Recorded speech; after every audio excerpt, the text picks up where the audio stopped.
Okay, lovely people, you did it. Let's take you through the cool down now. And I'm going to kind of reverse. Actually, I'm not even going to reverse. I'm going to go through what we did in the warm up, but we're going to keep it a little bit more static. So a little bit more holding, a little bit more finding that breath. Starting with that beautiful calf stretch. Using a wall if you need to for support.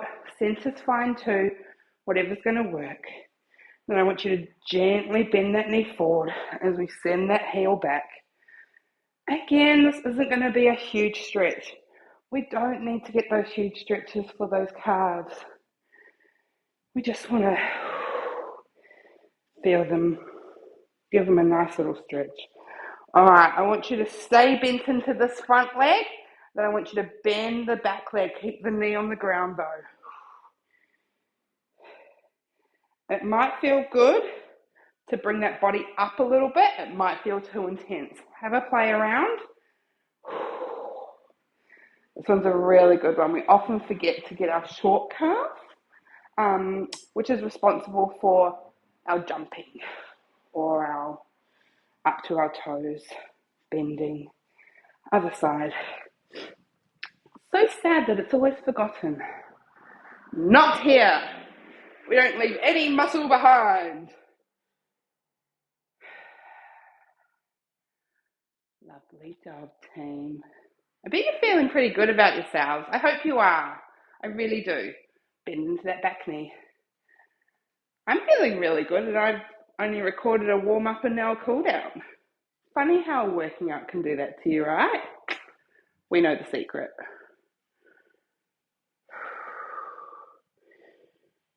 Beautiful. Come on up. We're going to take 1 foot forward, 1 foot back, much like we did in the warm-up.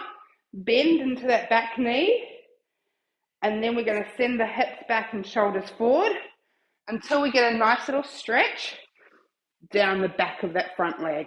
So that might mean you come all the way. That might mean you come here. It also might mean you have access to something to support you. Because remember, wherever we find the stretch, we need to be able to breathe.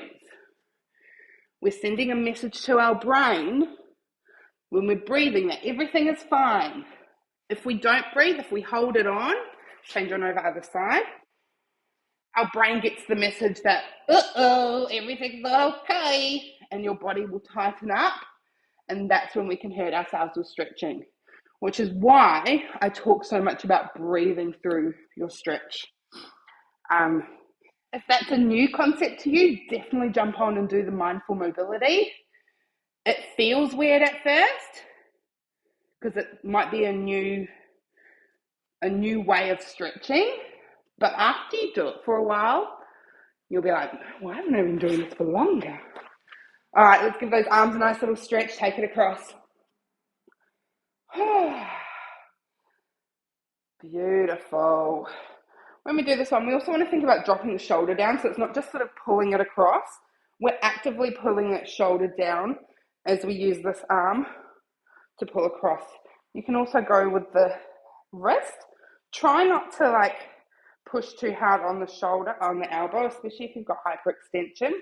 So coming up and under it, or bringing that wrist forward, while actively pulling that shoulder down is the best way. Let's go other side. Beautiful. Remembering our warm-ups are always cool downs are always try and do them really quickly. We're going to do a couple of stretches just to get the heart rate lowered, get you on with your day. If you want to do a little bit extra, let's open up that chest. You're welcome to jump into the mobility class or any previous mobility that you have access to. Or even message me, tell me that maybe something feels tight every time after your workout. Flick me a message and I'll give you a couple of extra stretches that you can complete once we finish. Forward, open up the shoulders. It's actually as simple as that to contact me. Just flick me an email.